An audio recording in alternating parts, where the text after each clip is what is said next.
ये एक सूरा है जिसको हमने नाजिल किया और इसके अहकाम को फर्ज कर दिया और इसमें साफ साफ आयतें नाजिल की ताकि तुम याद रखो।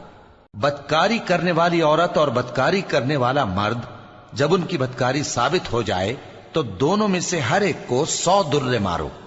और अगर तुम अल्लाह और रोज़े आखिर पर ईमान रखते हो तो अल्लाह के कानून को नाफिज करने में तुम्हें उन पर हरगिज तरस ना आए और चाहिए कि उनकी सजा के वक्त मुसलमानों की एक जमात भी मौजूद हो।